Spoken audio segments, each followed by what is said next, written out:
రాష్ట్రంలో హైడ్రా విధ్వంసం కొనసాగుతూనే ఉంది. సిటీ శివారులో పేదల ఇళ్లను నేలమట్టం చేసి పైశాచిక ఆనందం పొందుతున్నారు. అమీన్పూర్ మండలం ఐలాపూర్ గ్రామంలో నిన్న ఇండ్లను కూల్చివేసింది. ఇవాళ కూడా కూల్చివేతలను కంటిన్యూ చేస్తుంది. 45 కుటుంబాలను బలవంతంగా బయటకు పంపించేసి కూల్చివేస్తున్నారు. హైడ్రా అధికారుల తీరును బాధిత కుటుంబ సభ్యులు ఖండించారు. ఇండ్ల కూల్చివేతల నేపథ్యంలో పరిసర ప్రాంతాల్లో భారీగా పోలీసులను మోహరించారు. తమకు బయట కిరాయికి ఇల్లు దొరకడం లేదని బాధితులు ఆందోళన చెందుతున్నారు. ఉన్న పలంగా ఎక్కడికి వెళ్లాలని రేవంత్ సర్కార్ను ప్రశ్నిస్తున్నారు.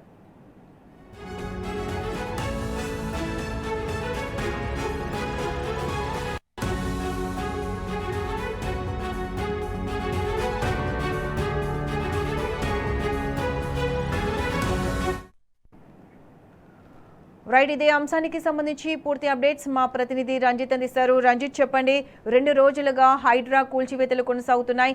బాధితులు ఎక్కడికి వెళ్లాలని కాంగ్రెస్ ప్రభుత్వాన్ని ప్రశ్నిస్తున్నారు. దీనికి సంబంధించి పూర్తి అప్డేట్స్ ఏంటి? ప్రతిష, తెలంగాణ రాష్ట్రంలో హైడ్రా అనేది కూడా పేద ప్రజల పాలిట వచ్చేసి శాపంగా, పెద్దలకు వరంగా మారింది.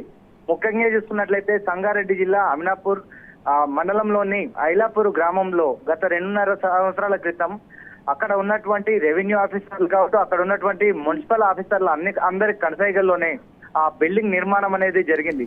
దాంట్లో మొత్తానికి 48 మంది ఉన్నటువంటి అపార్ట్మెంట్లో దాదాపు 44 మంది కుటుంబాలు స్థావరం ఉన్న పరిస్థితులు అనేది కూడా అక్కడ ఉన్నాయి.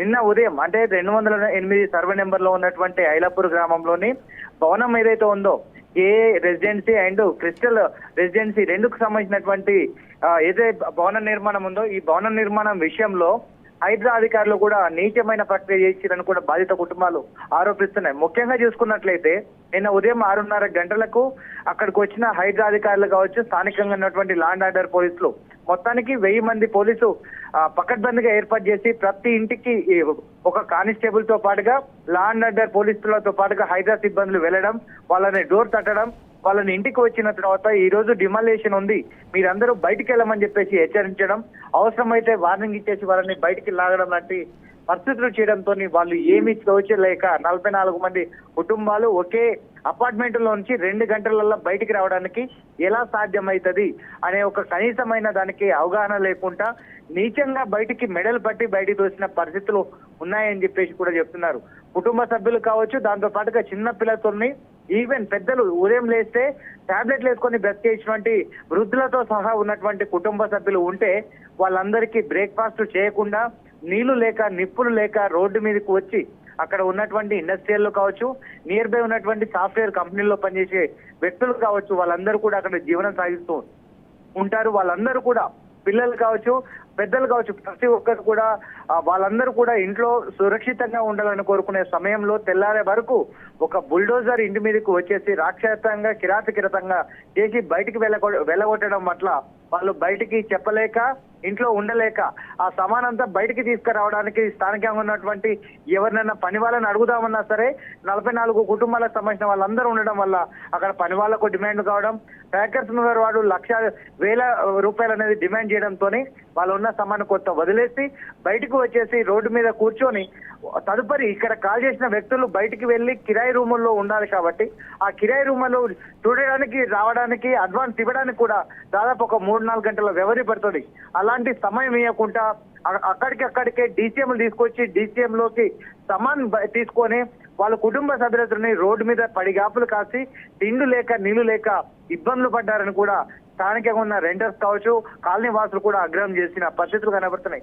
ఏది ఏమైనప్పటికీ నిన్న ఉదయం 6:30 గంటలకు జరిగిన ఈ ప్రక్రియ రాత్రి డే అండ్ నైట్ కూడా వాళ్ళు చేసి దాదాపు 50% వరకు బిల్డింగ్ ని డిమాలేషన్ చేశారు. ఇంకా మిగిలిన 50% కూడా ఈ రోజు ఆదివారం అయినా సరే ఈ రోజు డిమాలేషన్ చేసి పూర్తిగా నేలమట్టం చేసే పనిలో ఉన్నారు హైడ్రా అధికారులు. కాకపోతే ఆదివారం, శనివారం హాలిడేలనే అదనుగా తీసుకొని హైడ్రా అనేది పనిచేస్తుంది.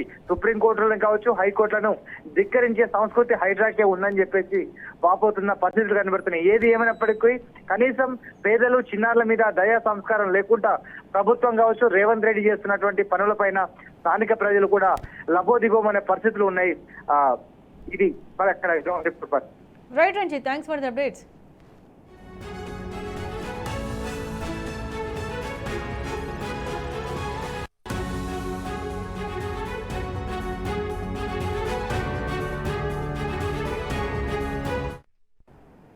షో బ్రేక్ తీసుకుందాం స్టవితాస్.